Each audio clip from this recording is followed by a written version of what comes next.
Banyak orang ribut sama mertuanya, ribut sama iparnya, karena dia tidak siap. Dia cuma mau pasangan hidupnya saja, eksklusif. Iparnya datang gak dibukain pintu. Suaminya mau bakti sama ibunya, cemberut. Dosa dia. Gimana caranya? Hukum syar'i tidak bisa diubah. Ini bukan hukum rimba. Hukum Allah pencipta langit dan bumi. Laki-laki tetap wajib bakti sama orang tuanya sampai dia mati. Dianya mati. Kalau orang tuanya mati atau hidup tetap wajib dia bakti. Tidak boleh istri menjadi penghalang suaminya untuk ketemu ibunya, bakti, ngantarin makanan, ziarah kuburnya kalau mati. Nggak boleh, haram. Dia harus dukung. Banyak istri bangkang dalam poin ini sampai seorang anak berani bangkang dengan orang tuanya. Bahkan saya tahu ada kejadian di Jakarta karena istrinya nggak suka. Tadinya dia belikan rumah ibunya di sebelah rumahnya, dipindahin ibunya. Durhaka sama orang tua. Sampai ulama mengatakan kalau ada seorang anak laki-laki menikah, kemudian dia biarkan ibunya duduk di belakang, istrinya di depan, dia durhaka itu.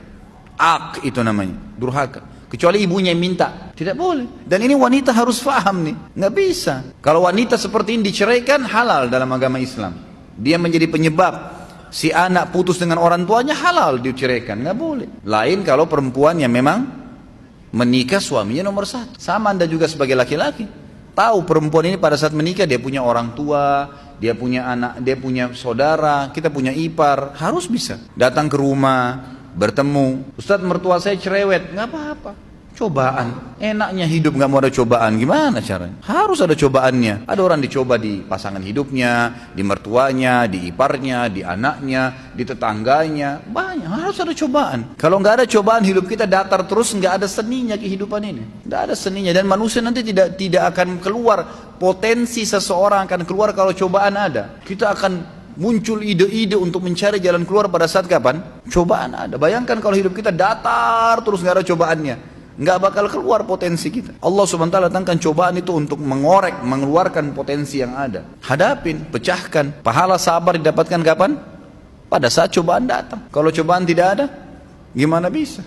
Nggak mungkin. Istri kita hidup 20 tahun di rumah tangganya sama orang tuanya dengan pola tertentu, cara makan, cara tidur, cara berpakaian. Kita pun hidup 30 tahun di ayah dan orang tua kita dengan cara makan, cara hidup dan seterusnya. Lalu kemudian disatukan, tiba-tiba mau bisa baik semuanya? Nggak bisa. Pasti ada penyesuaian. Asas yang penting dalam rumah tangga adalah yang benar memaafkan, yang salah meminta maaf. Selesai. Dan jangan nginapkan masalah. Banyak orang laki-laki lemah, begitu istrinya marah sama dia, gara-gara dia pergi ke ibunya, langsung dia, ya sudah saya nggak usah ke ibu deh kalau begitu. Daripada saya ribut sama istri saya, subhanallah. Dudukkan istri Anda. Kamu tahu nggak hukum agama saya wajib bakti dengan ibu saya? Durhaka saya kalau nggak kesana. Kamu pun berdosa kalau kamu lakukan ini. Memang harus begitu. Kalau perlu seorang istri sokong, kamu ke ibumu, ayo saya temenin. Kapan ke ibu, kapan ke ayah. Berikan sokongan.